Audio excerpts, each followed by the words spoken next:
জেহেল হলো নেতা। আবু জেহেলের মতন জালেম নেতা যতদিন থাকবে আর আপনার মতন ভালো ইমাম যতদিন থাকবে, ওই জায়গায় নামাজ পড়া যাবে কিন্তু নামাজ কায়েম করা যাবে না। নামাজ কায়েম করতে গেলে যিনি ইমাম হবে তাকেই নেতা হওয়া লাগবে। এখন আপনারা বলেন, আগামী নির্বাচনে যেই দলগুলো আপনাদের সামনে ভোট সভার আসতেছে, এই দলগুলোর মধ্যে কারা কারা ইমামতি করবার পারবে, এইরকম দল আমাদের খেয়াল করার দরকার আছে না নাই? খালি নামাজ পড়লে হবে না, নামাজ পড়ানোর মতন যোগ্যতা থাকা লাগবে। হায় হায় রে, এই কথা কলে তো একজন বলছে জাতীয় ইমাম, মুখের দিকে তাকা দেখেন তেলতেলা। আমাদের বাংলাদেশে আর যাই হোক মুসলিম ইমামের দিকে সবাই তাকায়, তাকায় কি তাকায় না? একজন আমাকে ফতুয়া আছে, হুজুর ইমামের দাড়ি যদি এক মুষ্টির নিতে হয় তার পাশে নামাজ হবে? আমি কইলাম, কেবারে ইমাম তোমাকে দাড়িতে হাত দিবার দিছিল? তুমি দাড়ি কিভাবে মুড দিয়ে মাপলে? না হুজুর, ইমাম যখন খুতবা দেয় তখন আমি দূর থেকে মুড দিয়ে আন্দাজ করছি, তো ইমামের দাড়ি আর আমার মুড তো দেখে মনে হয় মুডের চাইতে ছোট।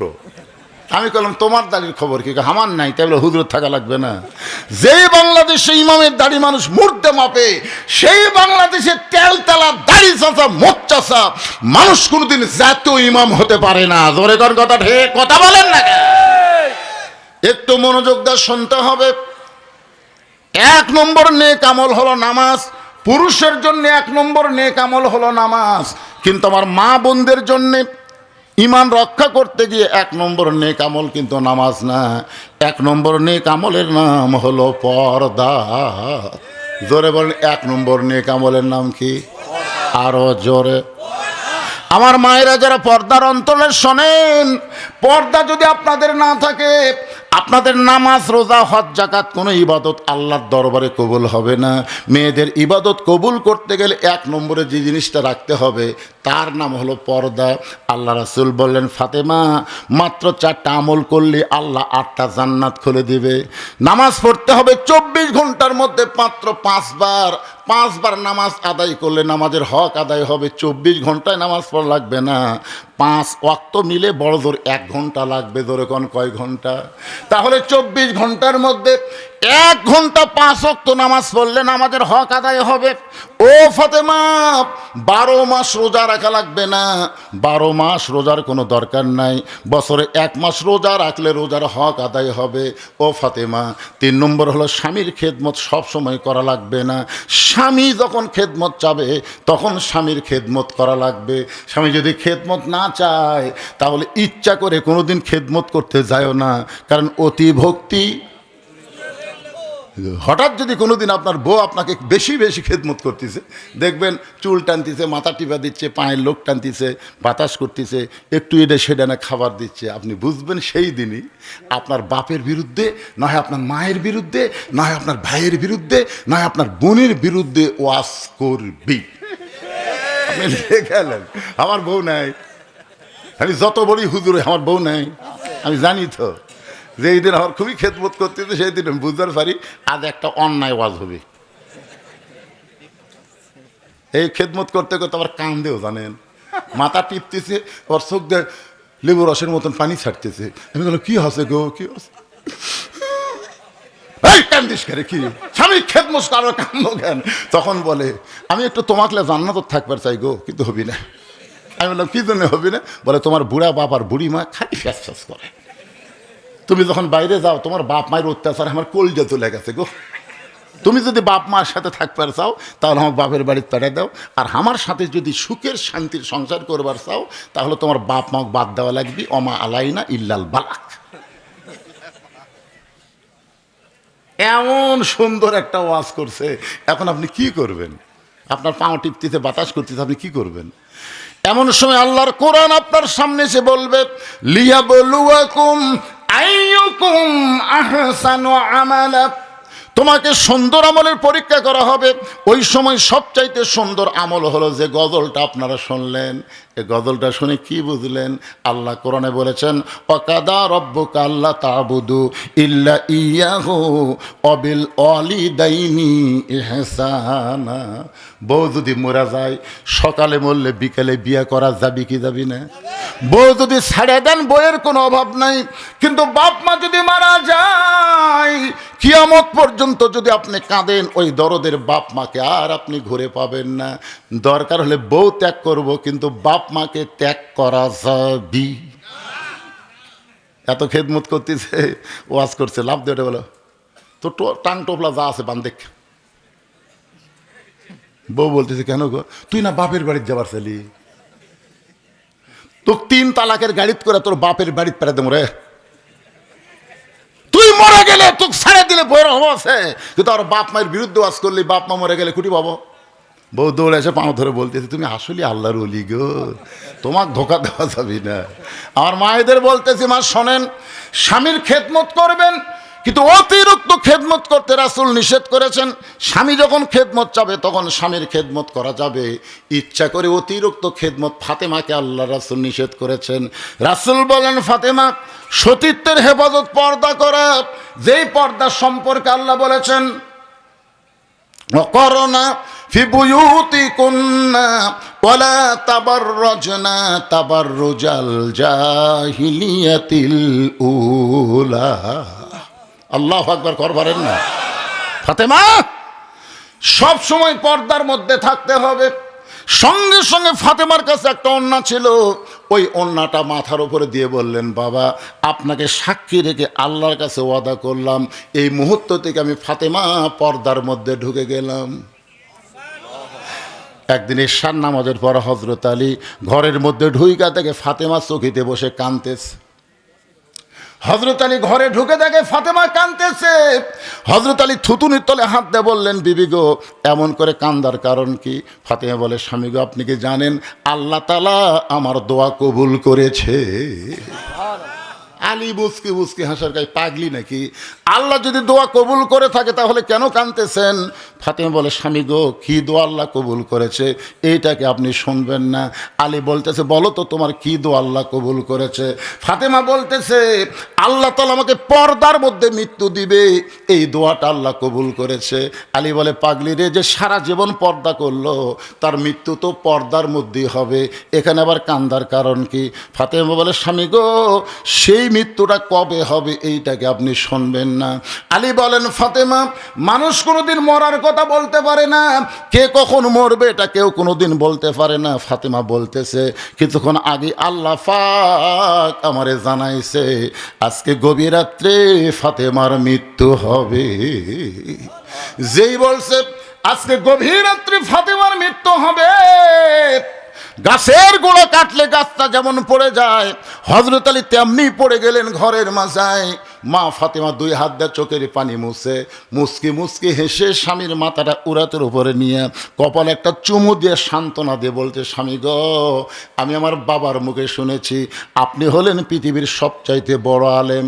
আমার বাবার মুখে শুনেছি আপনি হলেন পৃথিবীর সবচাইতে বড় বীর। আপনার বলেন তো, হযরত আলী আলেম ছোট না বড়? আল্লাহর নবী যখন মদিনার খলিফা ছিলেন, ওই সময় আলীকে নবী শিক্ষামন্ত্রীর দায়িত্ব দিয়েছিলেন। হযরত আবু বকর যখন মদিনার খলিফা হলেন, ওই সময় হযরত আলীকে শিক্ষামন্ত্রীর দায়িত্ব দিয়েছিলেন। হযরত উমর যখন মদিনার খলিফা, ওই সময় হযরত আলী হলেন শিক্ষামন্ত্রী। ওসমান গনি যখন মদিনার খলিফা, ওই সময় আলী ছিলেন শিক্ষামন্ত্রী। তার মানে খলিফা পরিবর্তন হয়, কিন্তু শিক্ষামন্ত্রী পরিবর্তন হয় না। রাসূল বলেছেন, আনা মাদিনাতুল এলমে আলী ও বাবহা, আমি হচ্ছে এলেমের শহর, আলী হচ্ছে তার দরওয়াজা। এখন আপনাদের কাছে আমি জানবার চাচ্ছি, হযরত আলীর মতন শিক্ষামন্ত্রী যদি বাংলাদেশে হতো, তাহলে আপনারা বলেন তো কোন শিক্ষার গুরুত্ব বেশি হতো? আজকে আমাদের বাংলাদেশে কোন শিক্ষার গুরুত্ব বেশি? আমার মাদ্রাসার আব্দুল্লাহ, বুঝলেন, 7 বছর বয়স, পেশাব করে যায় শীতের মধ্যে, পেশাব করে। আমি মনে করছি ঠান্ডাত কাশ হতো, তো মাদ্রাসার মুহূর্তে আমি ওটাকে বললাম, হুজুর এই যে কাশতেছে পেশাব খানাত গন্ধ কি ভিতর ঢুকতেছে না? হুজুর আপনি জানেন না, এটা কাশ লয় তো। তা আমি বলি কাশলাই কি কক জিজ্ঞেস করেন। ওই জন পেশাব করে পানি লিয়ে উঠলো, কাশলু কে? হুজুর পেশাব নিংড়ালাম হুজুর। পেশাব হওয়ার পরে আমার মনে হচ্ছে আটকে আছে, কাজ দিয়ে আঙ্গুল দিয়ে দিকে এক ফোঁটা বাড়াছে, আমার মনে হচ্ছে আবার আরো আছে, আবার এক কাজ দিলাম, সামান্য বাড়ালো, পরে আবার কাজ দিয়ে দিকে আর বাড়াইনি। পানি খরচ করলাম, এখন ওযু করবো। কে রে আব্দুল্লাহ, তুই 7 বছরের বাচ্চা, এই যে পৌষ মাস মাঘ মাসের শীতে ওযু করবি কেন রে পাগলা? আপনি জানেন না হুজুর, আমরা যে পড়া পড়ি এটা ধরবার গেলে শরীর পবিত্র থাকা লাগে হুজুর, ওযু ছাড়া হয় না। 7 বছরের বাচ্চার কথা শুনে আমি ওটি বসা পড়লাম। অথচ ওর সাইডে 2 বছরের বড়, ক্লাস 2-এ পড়ে, কান্দত ব্যাগলে খাড়া হয়ে মারতেছে। আমার গ্রামের এক ছেলে কিয়ামতের লক্ষণ পেশাব দিয়ে 40 লিখছে জানেন। হ্যাঁ, ওই পেশাব দিয়ে আগে লিখছে 4, পরে দিতে 0। আমি কলাম কে পেশাব দিয়ে অঙ্ক লেখায় জীবনে প্রথম দেখলাম। মাথা হাত দিয়ে চিন্তা করলাম এটা কি রে। এক সময় রাগ সামলাম, এই কইছি মারছে দৌড়। আমি দৌড়ে গিয়ে ধরে বললাম কি করলি? কেরে কেমনে পেশাব করা লাগে, বসা পেশাব করা লাগে, তোর স্যার তোকে শিখাইনি? তখন বলে চাচা দেখি কন, প্রাইমারি পেশাবখানার যা দেখি আমার স্যারই খাড়া হয়ে পেশাব করে। 90% মুসলমানের দেশে যেই শিক্ষার গুরুত্ব দিতে হবে, সেই শিক্ষা পড়তে গেলে আগে পবিত্র হওয়া শেখা লাগবে। ধরে কোন কথা ঠিক কিনা? আমাদের বাচ্চাগুলোকে পবিত্র হওয়ার শিক্ষা দেওয়ার দরকার আছে না নাই? কি শিক্ষা দিচ্ছে? আগডম বাগডম ঘোড়াডম সাজে, ঢাক ঢোলক ঝাঁঝর বাজে, বাঁচতে বাঁচতে চললো ঢুলি, ঢুলি গেল কমলা ফুলি। আপনার বলেন তো এর মধ্যে একটা কথা সত্যি আছে? তাহলে আপনার বেগুনা মাসুম বাচ্চাকে আপনি মিথ্যা শিক্ষা দিচ্ছেন, আর সেই শিক্ষার জন্য শিক্ষামন্ত্রী হাজার হাজার কোটি টাকা সংসদ থেকে বাজেট করতেছে। আগামীতে 12ই ফেব্রুয়ারি সঠিক জায়গায় যদি কাম করবার পারেন, আর কোনো নাপাক শিক্ষা থাকবে না, পবিত্র শিক্ষা দিয়ে মুসলমানের শিক্ষা শুরু হবে। ধরে কোন কথা ঠিক কি না? এই দৃশ্য বাংলাদেশ জমিনে দেখবার চাই। কারা কারা রাজি? 2 হাত তোলা, আল্লাহকে দেখান। লিল্লাহে তাকবীর। হাত নামান ভাইজান। এই শিক্ষা আমাদের সন্তানের দরকার আছে না নাই? দরকার আছে না নাই? ফাতেমা চোখের পানি মুসকে হাসি দিয়ে বলতে, স্বামী গো, আমি আমার বাবার মুখে শুনেছি আপনি হলেন সবচাইতে বড় জ্ঞানী, আপনি হলেন সবচাইতে বড় বীর। বউ আপনার রাত্রেবেলা মরবে, এই কথা শোনার পরে আপনি এমনভাবে পড়ে গেলেন কেন? আপনি কি জানেন না এ দুনিয়া থাকার জায়গা না, এখানে আসলে যাইতে হবে। এই সত্যি কথাটা আমরা অনেকে স্বীকার করতে চাই না। আজকে আপনারা স্বীকার করেন, আসলে যাই বলতেছেন না, মনে করতেছেন থাকবেন। থাক ইনকা করে কি দেখতেছেন ভাই? 6 তলার ভিত দিছি হুজুর, 3 তলা কমপ্লিট হচ্ছে, রড বার করে থুছি হুজুর। 6 তলার ভিত দিছে, 3 তলা কমপ্লিট হচ্ছে, রড বার করে থছে। হুজুর দোয়া করবেন হুজুর, আর 3টা তালা দান করবার পারি হুজুর। হুজুরও দোয়া করতেছে, আল্লাহ 3 তলা করছে, আর 3 তলা দান করবার পারে আল্লাহ। করা শেষ হলে যেন মরে আল্লাহ, করা শেষ হলে যেন মরে। আপনার বলেন তো 6 তালা না 20 তালা? এ কথা কোন 6 তালা না 20 তালা? তাহলে বারবার ঘাড় কাট করে উপর দিকে না তাকায় নিচ দিকে একবার তাকান। এই দুনিয়া থাকার জায়গা না, এখানে আসলে যাইতেই হবে। ধরে কোন কথা ঠিক কিনা? তো কেমনে যাবেন? কেমনে যাবেন? যে অবস্থা আছেন এই অবস্থায় গেলে তো পিটন খাওয়া লাগবে। কিন্তু যেদিন ডাক পড়িবে, কিন্তু যেদিন ডাক পড়িবে কবর মাঝে যাইতে, জোগাড় কিছু করছো বন্ধু তার মাঝে বিছাইতে। ফাতেমা বলে, স্বামী গো, এমন করে আপনি কাঁদবেন না। আমি মরে যাওয়ার পর আমার 3টা চাওয়া আপনাকে পুরা করতে হবে। আমি দুনিয়া থেকে বিদায় নেওয়ার পরে আমার 3টা চাওয়া আপনাকে পুরা করা লাগবে। আপনি যদি দুর্বল হন তাহলে আমার 3টা চাওয়া আপনি কেমনে পুরা করবেন? আলী কান্দের বলে, ফাতেমা, দুনিয়াতে গরিব ছিলাম বলে তুমি কিছুই চাইলা না। হযরত আলী দুনিয়াতে ধনী ছিল না গরিব ছিল? কত বড় গরিব ছিল। আল্লাহর নবী বলেছেন, যদি আল্লাহ তাআলা না চাইতো আমি আলীর সঙ্গে আমার কলিজার টুকরা ফাতেমাকে বিয়ে দিতাম না। কারণ ফাতেমাকে বিয়ে দেওয়ার পর থেকে আমার ফাতেমার একটা দিন পর্যন্ত শান্তি হয় নাই। একদিন হযরত আলী গভীর রাত্রে ঘুম থেকে চেতন পায়ে দেখে ডান দিকে হাসান হোসেন ঘুম পাড়তেছে আর বাম দিকে তার বিবি ফাতেমা নাই। গভীর রাত্রে হযরত আলী তাকায় দেখে ডান পাশে হাসান হোসেন ঘুম পাড়ে, কিন্তু বাম পাশে তার বউ ফাতেমা নাই। আলীর চিন্তা হলো এই গভীর রাত্রে আমার ফাতেমা কোথায় গেল। দরজায় গিয়ে তাকায় দেখে ফাতেমা মরুভূমির মধ্যে কালো চাদর মাথায় দিয়ে খুব জোরে জোরে হাঁটতেছে। আলীর সন্দেহ হয়ে গেল এই গভীর রাত্রে আমার বউ ফাতেমা কোথায় যাবে। নিরাপদ দূরত্ব বজায় রেখে পিছনে পিছনে হাঁটতেছে। আল্লাহর নবী যেই ঘরে ঘুমায় ওই ঘরের জানলার পাশে ফাতেমা দাঁড়াইছে। বাবা গো, আজকে যদি আমার মা খাদিজা দুনিয়াতে জীবিত থাকতো, আজকে যদি আমার মা খাদিজা দুনিয়াতে থাকতো, আমি আপনার কাছে আসতে পারতাম না বাবা। কারণ মেয়েরা বাপের কাছে চাইতে বড় শরম লাগে। মেয়েরা সব কথা কয় কার কাছে? আমাকে আল্লাহ ছেলে দেয় নাই, আমাকে আল্লাহ ছেলে দেয়নি, আমাকে আল্লাহ 3টা মেয়ে দিছে। আপনারা মনে করেন না এর জন্য আমি খুব কষ্ট, তা না। আমার 3টা মেয়েকে আমি এত আদর করছি। 2.5 বছর বয়স পর্যন্ত 3টা মেয়েকেই 2.5 বছর বয়স পর্যন্ত আমার বুকের উপর ঘুম পাড়াছি। আমার বউ কয় দোলনাতে না ছুঁয়া বুকের মধ্যে ঘুম পাড়ান। আমি বললাম এরা বড় হয়ে যান কবার না পারে, বাবার ছেলে হয়নি বলে বাবা আমাকে দেখতে পারেনি। আমি এত আদর সোহাগ ভালোবাসাতে বড় করছি, এখন কোনো কিছু লাগলে আমার কাছে আর আসে না। যা কিছু কয় আর মায়ের কাছে কয়। আমার খুবই রাগ হলো একদম, মায়ের কাছে কথা বলিস আমার কাছে এমন তাড়া দিলাম দেখি 3 জনে ঘরের মধ্যে ঢুকছে। আমি বললাম তোদের কি লাগবে বল, কথা কয় না। আমি 3 জনের হাতে 300 টাকা দিলাম 100 করে দিয়ে বললাম মা হয়েছে। তখন বড় মেয়ে বলতেছে সেটা আপনার বিবেচনা। তখন আবার 100 করে দিলাম, দিয়ে বললাম মা হয়েছে নাকি, যদি আপনি বোঝেন। তখন আবার 100 করে দিলাম। যেই দিলাম 3 জন হাসতে হাসতে সালাম দিয়ে চলে গেল। তা আমার বড় ভাইকে একদিন বললাম কে রে ভাই, আমার তো ছেলে নাই, তোমার তো ছেলে আছে, তো মেয়েরা এইভাবে চায়, ছেলেরা কিভাবে চায়? তখন আমার ভাই বলতেছে শালার লাগবে 100 চাই 1000। তখন আমি বললাম আল্লাহ রে, ছেলে না হয় তো ভালো। কারণ মেয়েদের অভ্যাস হলো মায়ের কাছে। জোরে বলেন কার কাছে? ফাতেমা কান্দের বলে বাবা আমার মা খাদিজা যদি দুনিয়াতে থাকতো তাহলে আপনার কাছে আসতাম না বাবা, মেহেরবানি করে আপনি একটু ঘরের দরজা খোলেন। গভীর রাত্রে আল্লাহ নবী ঘরের দরজা খুলে দিল। যেই মাত্র ফাতেমা ঘরের মধ্যে, সঙ্গে সঙ্গে হযরত আলী দৌড়ে জানলার কাছে এসে কানটা লাগায় শুনতে চায় বাপ মেয়ের মধ্যে কি এমন গোপন গল্প হয়। ফাতেমা বলতেছে বাবা মেহেরবানি করে একটু বাতি জ্বলান বাবা, একটু ঘরে বাতি জ্বলান। আল্লাহ রাসূল বলে ফাতেমা কি বলবি বল, বাতি জ্বলান লাগবে না। ফাতেমা বলতেছে বাবা বহুদিন বলেছি কিন্তু বলে কোনো কাজ হয়নি বাবা, আজকে একটু মেহেরবানি করে ঘরে বাতি জ্বলান। আল্লাহ নবী যখন ঘরের মধ্যে বাতি জ্বলাইছে, সঙ্গে সঙ্গে ফাতেমা 2টা হাত এইভাবে নবীর সামনে বেড়ে দিয়েছে। নেওয়ার জন্য এভাবে হাত পাতাইতো, কিন্তু হাত 2টা যখন এভাবে বাড়াইছে, রাসূল বাতির আলোতে তাকায় দেখে ফাতেমার 2টা হাত গোশতের টুকরার মতন হয়ে গেছে।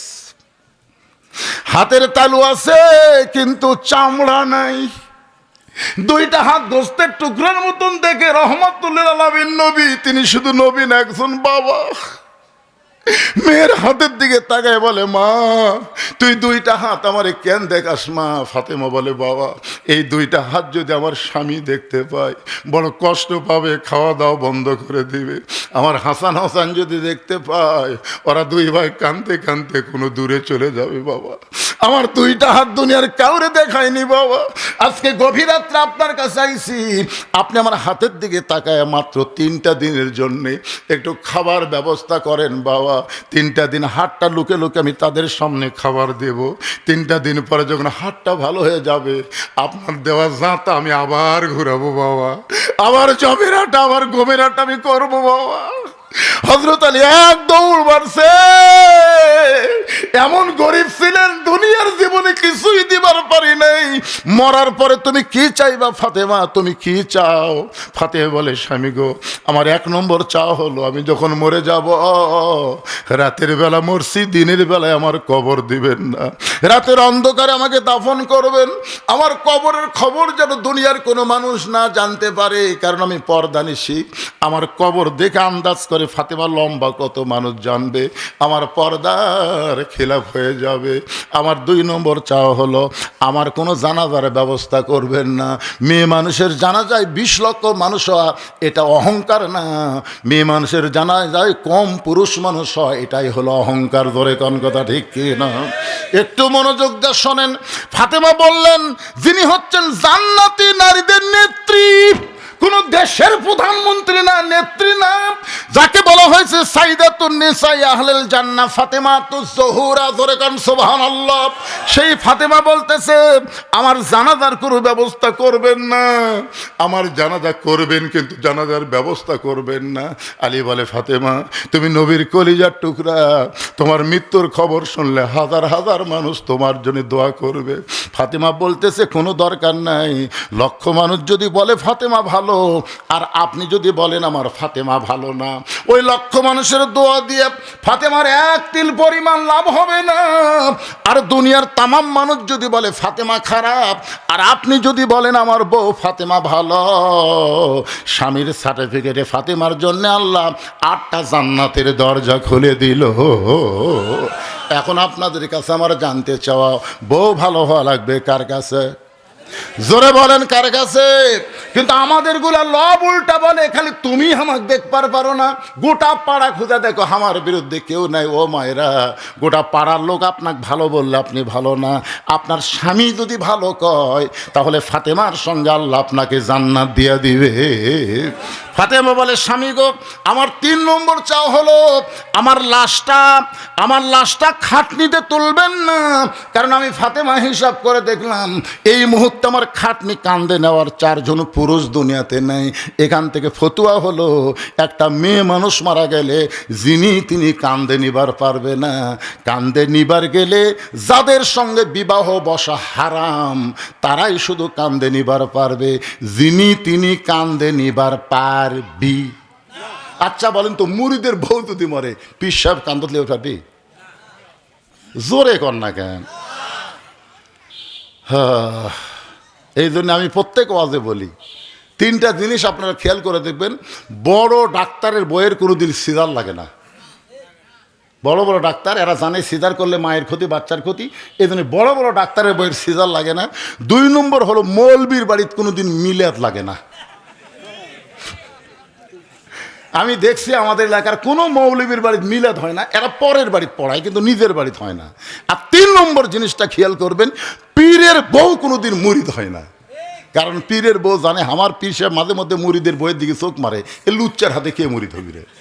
কিন্তু দুনিয়াতে একজনই বউ হইয়া বিশ্ব নবীকে নবী বলে স্বীকার করেছে, ধরে কর না সুবহানাল্লাহ, যার নাম হলো খাদিজাতুল কুবরা। সর্বপ্রথম নবীকে নবী বলে স্বীকার করছে কে?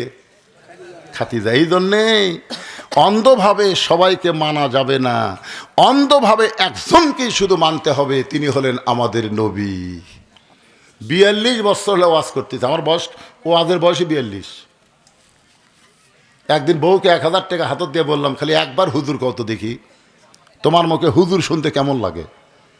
বউ খালি মুচকে মুচকে হাসে। টাকায় নতুন যে 1000 টাকা লোট বাড়াছে, টাকা হাতত খালি মুচকে মুচকে হাসো কেবারে হুজুর কও। কয় যে জনগণ আপনাকে চিনে না তো তাই হুজুর কয়, কিন্তু আমি তো আপনাকে চিনি গো, হুজুর কি এতই সোজা? সেই দিন বুঝেছি ভাই, বইয়ের কাছে পীর সাহেব হওয়া, হুজুর হওয়া খুবই কঠিন। আর সেই বইয়ের কাছে সর্বপ্রথম নবী কে হয়েছে? আমাদের নবী। এই জন্য আল্লাহ বলেছেন লাকাদ কানা লাকুম ফি রাসূলিল্লাহি উসওয়াতুন হাসানা। জোরে বলেন মারহাবা। একটু মনোযোগ দিয়ে শোনেন। ফাতেমা বলতেছে আমার বাবা যদি আজকে দুনিয়াতে জীবিত থাকতো, মরা মেয়ের লাশের খাটনি বাবা কান্দে নিবার পারতো, কিন্তু 6 মাস আগে আমার বাবা দুনিয়া থেকে বিদায় নিয়েছে।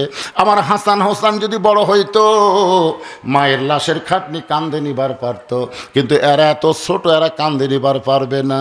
ওই জান্নাতুল বাকির পূর্ব কোণায় সবুজ রঙের একটা বাতি জ্বলবে, ওই বাতি বরাবর আমাকে দাফন করবেন। আমার কবর খুঁড়তে যদি আপনার কষ্ট হয়, তাহলে আপনার একান্ত বন্ধু যদি কেউ থাকে দুনিয়ায়, তারে বলবেন সে যেন গোপনে ফাতেমার কবরটা খনন করে দেয়। আমরা সবাই জানি আবু জার গিফারি ওই কবর খুঁড়ে দিল। কবর খুঁড়তে খুঁড়তে ভয়ানক একটা কাণ্ড ঘটে গেছে ভাইজান। যাই হোক না কেন, যেটা আপনাদের বুঝাবার চাইছি, আমার মা বোনেরা পর্দার অন্তরালে বসে যারা আছেন, তাহলে আপনারা কি বুঝলেন?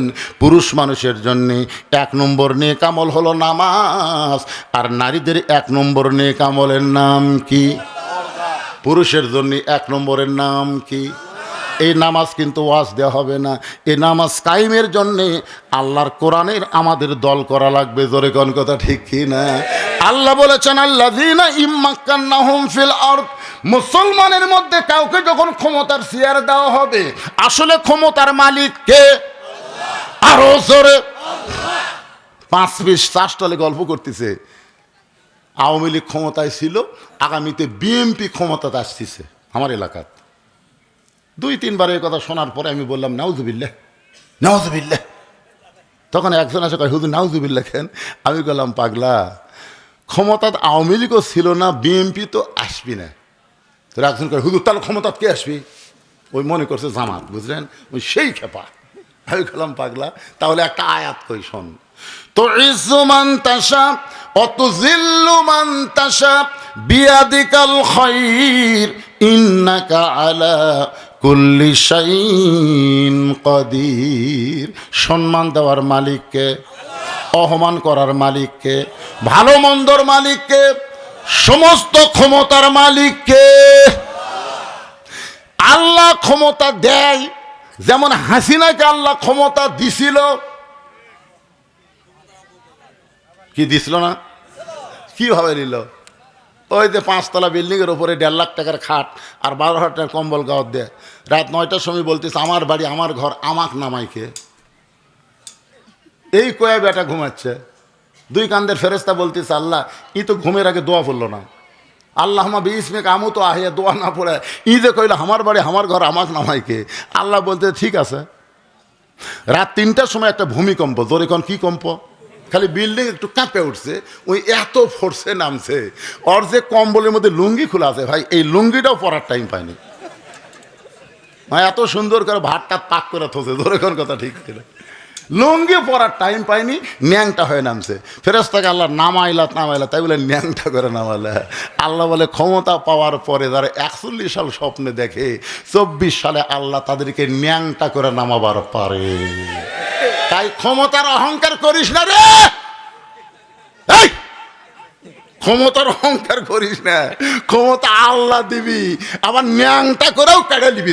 কথা কন না কেন, কথা কন না কেন? ক্ষমতার মালিক কোন দল না, ক্ষমতার মালিক হলো আল্লাহ। ধরে যান ক্ষমতার মালিককে। আল্লাহ যখন কোন মুসলমানের মধ্যে কাউকে ক্ষমতা দিবে, তার 1 নম্বর দায়িত্ব কি? 1 নম্বর দায়িত্ব হলো পদ্মা সেতু। কি হচ্ছে কি হচ্ছে?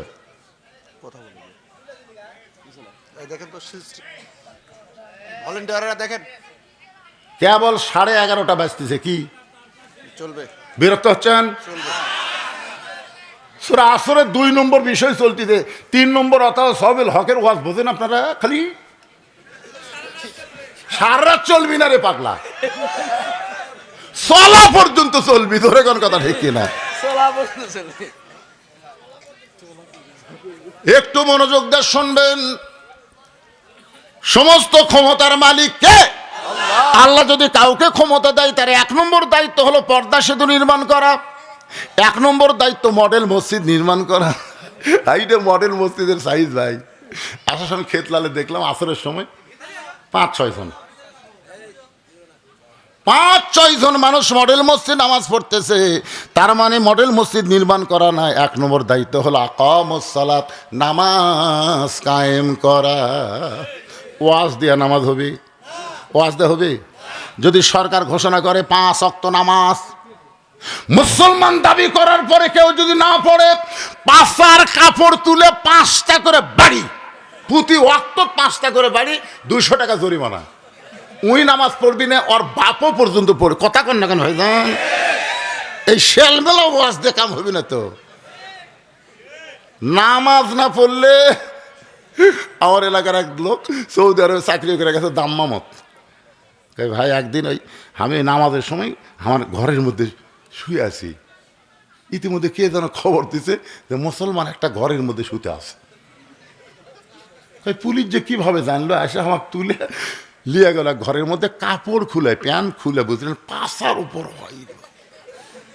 আমি সেদিন কান ধরে তওবা করছি, ওযু করে হোক আর না করেই হোক নামাজ আমি পড়বই।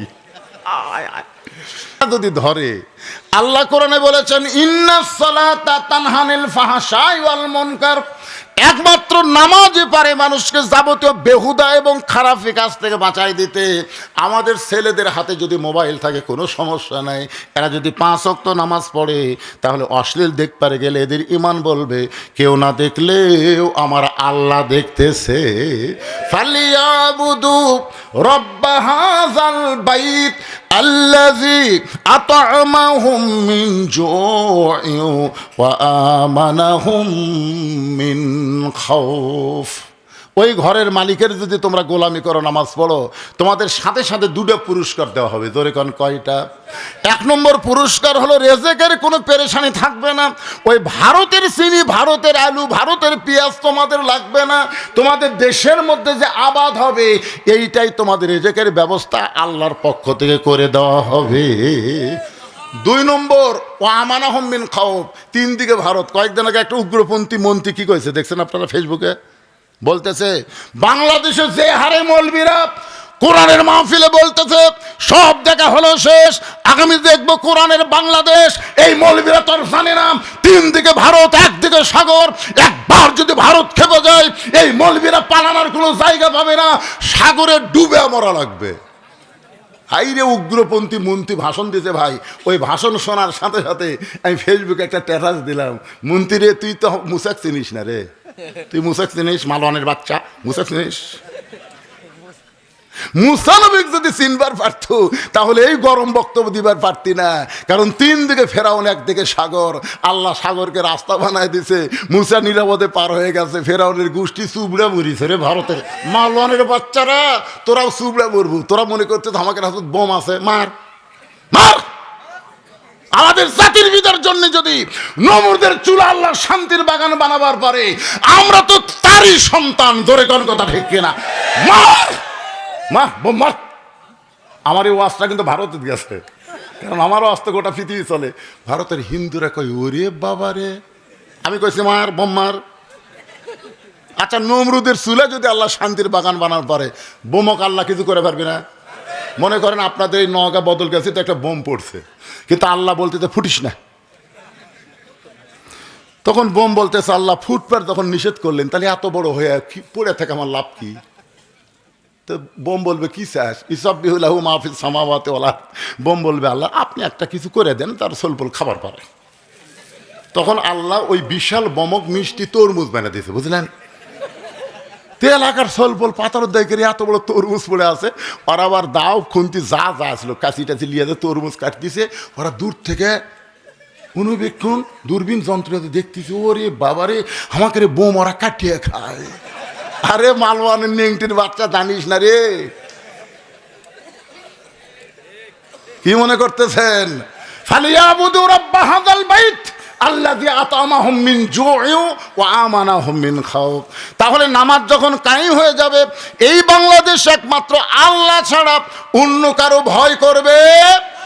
রিজিক দেওয়ার মালিককে আরো জোরে জোরসে বলুন, পারে না?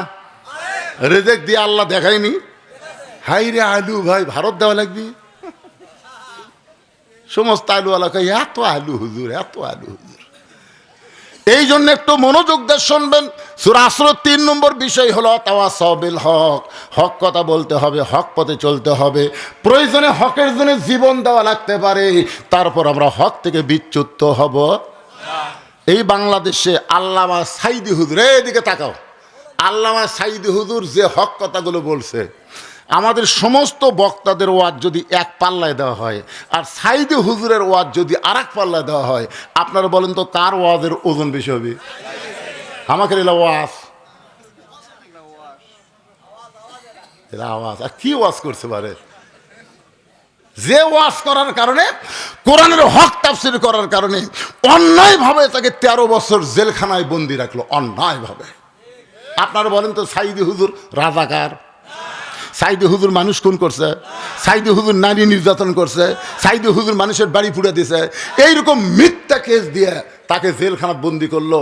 অথচ আল্লাহ কোরআনে তদন্ত করে বলতেছে ইন্নামা ইয়াখশাল্লাহ মিন ইবাদিহিল উলামা, বান্দা সমূহের মধ্যে আলেম বান্দারাই আল্লাহকে সবচাইতে বেশি ভয় করে।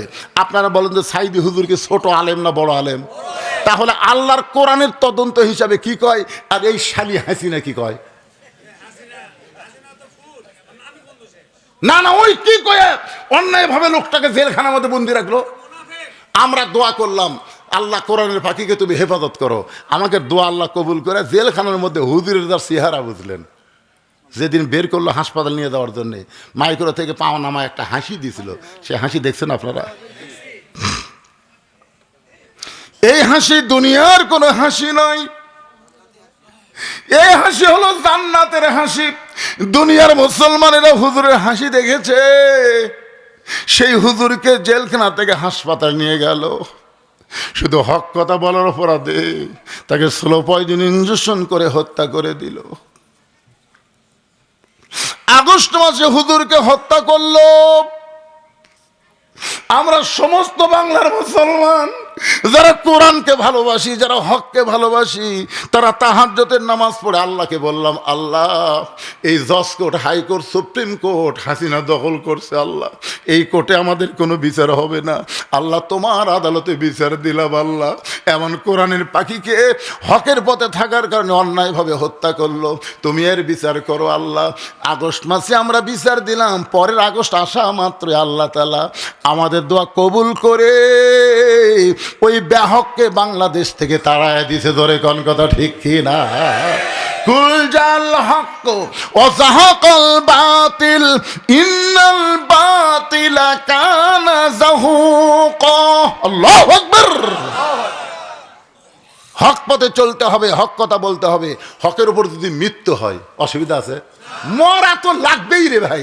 এখান থেকে বাড়ি যাওয়ার গ্যারান্টি দেওয়ার মরদকে বলেন না, ধুর আমার বাড়ি সব চাইতে কাছে, আমি বাড়িতে যাবার পারবই, এই গ্যারান্টি যদি দিবার না পারেন তাহলে মরা লাগবে। এই বিশ্বাস অন্তর আনলে কি হয়? কি হয়ে মরব? আল্লাহ বলেছে লা তামুতুন্না ইল্লা ওয়া আনতুম মুসলিমুন, মুসলমান নহে তোমরা মৃত্যুবরণ করো না। সূরা আসরের 4 নম্বর বিষয় হলো অতাওয়াসাউ বিল হক অতাওয়াসাউ বিস সবর, ধৈর্য ধারণ করা লাগবে। নানা রকম বিপদ আপদ মুসিবত আসবে, এর মধ্যেও আমাদের ধৈর্য নিয়ে মোকাবেলা করা লাগবে। আপনার শোনেন মনোযোগ দিয়ে, যে মায়ের কোনো দিনও বাচ্চা হয় না, বিয়ে হওয়ার পরে এবার প্রথম বাচ্চা হবে, আপনারা বলেন তো ওই মায়ের ধৈর্যের দরকার আছে না নাই? সবাই তো জানে মায়ের পায়ের তলে সন্তানের জান্নাত। এই যে কি গজল শুনলেন, 23 সালের 25 ডিসেম্বর আমার মা মারা গেছে, 18 সালের 3রা জুলাই আমার বাবা মারা গেছে। যখন ছেলেটা গান গাইলো আমার চোখ দেওয়া না আসে পানি চলে আসলো। আরে কি বলবো প্রসবের কথা, মা বিনে সেই ব্যথা কেউ তো বুঝিবে না। মাজন ঠেকিয়া সন্তানের দায়, অকালে মা মারা যায়, কেন সে মায়ের ভক্তি করো না। এমন দরদি ভবে কেউ হবে না আমার মা গো। কিন্তু ভাইজান বাচ্চা তো লিচ্ছে, জানে না তো প্রসব ব্যথা। যেদিন বাচ্চা হবি ওরে বাবারে প্রসব ব্যথায় চিল্লাচ্ছে আর বলবে মরে যাবো, বিষ খামো, গলার দড়ি দেবো, এই জীবন রাখবো না। দাদি নেনি দৌড়ে আসে, কি বলিস? বাঁচবো না দাদি, যে ব্যথা হচ্ছে এই কষ্ট সহ্য করে পারতেছেন, বিষ দাও তো, গলার দড়ি দেবো। দাদি নেনি কয় পাগলি, তোর পায়ের তলে সন্তানের জান্নাত। অধৈর্য হলে হবি, অতাওয়াসাউ বিস সবর, ধৈর্য ধর। জোর করে ঘরত লিয়ে যায়, বিছনা শোয়া, ঠান্ডা পানির মধ্যে নরম কাপড় চুবড়ায় কপালে দিয়ে বলতেছে ধৈর্য ধর, অতাওয়াসাউ বিস সবর, ধৈর্য ধর। যখনই ব্যথার কারণে চিল্লা চিল্লি করে, দাদি নানি বলে রাস্তার ধারত বাড়ি, তুই যদি চিল্লা চিল্লি করিস রাস্তাতে মানুষ যাবি আর কি। ওই বাড়ির একটা মেয়ে মানুষ বাচ্চা হওয়ার সময় যা গ্যাং গেল ভাই, তোর কি স্মরণ নাই? ধৈর্য ধর, দাঁতের উপর দাঁত দে, অতাওয়াসাউ বিস সবর, ধৈর্য ধর, দাঁতের উপর দাঁত দে। ই যখন করতেছে এমন সময় দাদি ধাই মাকে বলেছে মা টান, যেই টান মারছে বিষের জ্বালায় বেহুশ হয়ে গেছে। বাচ্চা জন্ম হলো, বাচ্চাকে গোসল করানোর পরে ওই বাচ্চা যখন মায়ের বুকে দেয়, বাচ্চার দেহের পরশে মা হুঁশ ফিরে পায়। মা যেই মাত্র হুঁশ ফিরে গেছে, ওর যে প্রসব ব্যথা হলো, এত কষ্ট হলো, ওইটার একটু খেয়াল নাই। বাচ্চাকে বুকের কাছে নিয়ে মুখের মধ্যে নিয়ে জিব্বা বের করে চুমা খায়। দাদি নানি তিরস্কার বলে, ফেলে দে, এর ফেলে দে, লাত্তি মারা ফেলে দে, এর জন্যই তো গলার দড়ি দিবার চাইলি, এর জন্যই বিষ খাবার চাইলি, একেবারে এমন আদর সোহাগ কেন করতেছিস? মা তখন বলে, দাদি ব্যথার পরে এমন শান্তি এটা আমি আগে বুঝতে পারি নাই। এই বাচ্চা যখন বুকে নিলাম তখন আমি সব কষ্ট ভুলে গেলাম। এই বাংলাদেশে বহু ভালো মানুষকে ফাঁসি দেওয়া হয়েছে, এই বাংলাদেশে বহু ভালো মানুষকে গুম করা হয়েছে, এই বাংলাদেশে বহু ভালো মানুষকে জেলের মধ্যে ঢুকাইছে, এই বাংলাদেশে আমার মতন মৌলানা 9 বার জেলত গেল। এই বাংলাদেশে আমরা বাড়ির থাকতে পারি নাই, আমরা আলুর বাগুড়ের মধ্যে ঘুম পাড়ছি। ভাই কত কষ্ট সহ্য করেছি। মা যেমন কষ্ট সহ্য করে প্রসব ব্যথা সহ্য করেছে, এরপরে বাচ্চা যখন বুকে পাইছে মা সব ব্যথা ভুলে যায়। আমরা সব কষ্ট ভুলে যাব, একটাও কষ্ট আমাদের অন্তরে থাকবে না। যেদিন আল্লাহর কোরআন দেয়া বাংলাদেশ চলবে আর কলেমার পতাকা পথ পথ করে আকাশে উড়বে, আমরা সব কষ্ট ভুলে যাব, ফাঁসির কথা ভুলে যাব, গুম করার কথা ভুলে যাব, নির্যাতনের কথা ভুলে যাব। মা যেমন সন্তান বুকে পায় সব কথা ভুলে যায়, আমরা আল্লাহর কোরআনের রাষ্ট্র দেখে আমরা সব ভুলে যাবার চাই। আল্লাহ যেন আমাদের সবাইকে এই তৌফিক দান করে। সকলে বলি আল্লাহুম্মা আমিন। সবাই ইস্তেগফার পড়েন। আস্তাগফিরুল্লাহ রাব্বি মিন কুল্লি জামবি ওয়া তুবু ইলাইহি, আস্তাগফিরুল্লাহ রাব্বি মিন কুল্লি জামবি ওয়া। এই শোনেন, একটা মোনাজাত হবে, লাভ দিয়ে ওঠেন কেন রে ভাই, বাড়ির যাওয়ারই গ্যারান্টি নাই। আর দোয়া মুখুল ইবাদত, ইবাদতের মধ্যে দোয়া হলো মাথা রে। মাথা যদি না থাকে দেহের কোনো দাম আছে? এই যে ছেলেরা কষ্ট করে মেহনত করে এত সুন্দর আয়োজন করেছে, আপনার দীর্ঘ সময় পর্যন্ত শুনলেন, আর মোনাজাত না করে দৌড় মারতেছেন, বাড়ির যাওয়ার গ্যারান্টি দিয়ে দেন। রাস্তার মধ্যে যে আপনার কিছু হবি না এই কথা কম। বহু লোক রাস্তার মধ্যে কিছু হয়ে হাসপাতালে যায়, বাড়ির যাওয়াই হয় না। এই জন্য ইস্তেগফার বলেন, আমাদের যুবকদের জন্য দোয়া করা লাগবে। যুবকেরা শুধু কোরআনের মাহফিল করবে না, তারা যেন 5 ওয়াক্ত নামাজি হয়। ধরে কোন ঠিক কি না? হ্যাঁ, এই জন্য সবাই ইস্তেগফার পড়েন। আস্তাগফিরুল্লাহ রাব্বি মিন কুল্লি জামবি ওয়া তুবু ইলাইহি, লা হাওলা ওয়ালা কুওয়াতা ইল্লা বিল্লাহিল আলিয়্যিল আযীম। আল্লাহুম্মা সাল্লি আলা মুহাম্মাদ, আল্লাহুম্মা বারিক আলা মুহাম্মাদ। আজকের মাহফিলের সভাপতির দায়িত্বে কে ছিলেন? কিছু বলবেন? এটা কি বাবা? ও টাকা দিলেন না কিছু প্রশ্ন করলেন রে? একটা প্রশ্ন করছে, দেখেন তো সবার না একার। কম বয়সে বিয়ে করা সুন্নত, এই বিষয়ে বাবা মায়ের উদ্দেশ্যে কিছু বলেন। কে রে পাগলা, এত পরে আচ্ছু রে? 3টা বিষয়ে দেরি না করাই ভালো। একটা বিষয় হলো কোনো মানুষ মারা গেলে তাকে দাফন করতে দেরি করা যাবে না। 2 নম্বর হলো কোনো ঋণগ্রস্ত ব্যক্তি হাতে যদি টাকা পয়সা আসে ঋণ পরিশোধ করতে দেরি করা যাবে না। আর 3 নম্বর হলো ছেলে মেয়েদের যদি বিয়ের বয়স হয়, এটা কিন্তু সরকারি বয়স না, বিয়ের বয়স, বুঝতেছেন? সরকারি বয়স না, বিয়ের বয়স যখন হবে তখন বিয়ে দিতে দেরি করা যাবে না। আপনি চিন্তাই করবেন না বেকার আছে, এ আছে, সে আছে না, তাকে তাড়াতাড়ি বিয়ে দেবেন, আল্লাহ তাআলা রহমত বরকতের দরজা খুলে দেবে ইনশাল্লাহ। যদি বাপ মা দেরি করার কারণে ছেলে অকাম বদকাম করে, বাপ মারও দোষ হবে। এই জন্য আপনারা দেরি করবেন না। রেজেক দেওয়ার মালিককে আল্লাহ। ছেলে চরিত্রবান থাকবে, ভালো থাকবে, শরীরও ভালো থাকবে, স্বপ্ন দোষও হবি না, ওভারটেক করবি না। আল্লাহুম্মা আমিন। আল্লাহুম্মা আনতাস সালাম ওয়া মিনকাস সালাম, তাবারাকতা ইয়া যাল জালালি ওয়াল ইকরাম। আয় আল্লাহ তাআলা, কঠিন শীতের ভিতরে তোমার হাজারো বান্দা বান্দিরা আরামের বাড়ি ঘুমকে বাদ দিয়া কোরআন হাদিসের মহব্বত কলিজার মধ্যে নিয়ে এই জান্নাতের বাগানে বসে বসে কোরআন হাদিসের আলোচনা শোনার শেষে আমি গুনাহগারের সঙ্গে রহমতের দরজায় ফকির হয়ে দোকানা হাত তুলেছি। আল্লাহ মেহেরবানি করে আজকের মাহফিল আমাদের সকলের হেদায়েতের জন্যে, নাজাতের জন্যে, জান্নাতের জন্যে কবুল করো।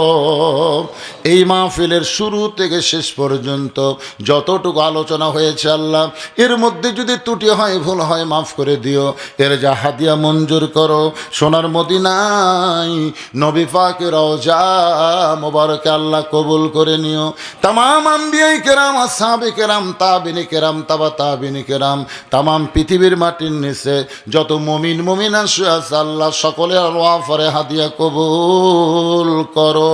আমরা যারা হাত তুলেছি, আমাদের মধ্যে জনম দুঃখনী মা, দরদের বাবা যাদের কবরে গেছে আল্লাহ মেহেরবানি করে মা বাবার কবরকে জান্নাতের টুকরা কবুল করো।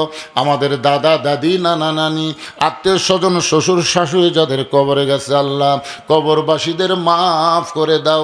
যেই যুবকেরা কষ্ট করে মেহনত করে টাকা পয়সা খরচ করে আজকের জান্নাতের বাগান লাগাইছে আল্লাহ, এই সকল যুবকদেরকে 5 ওয়াক্ত নামাজি কবুল করো।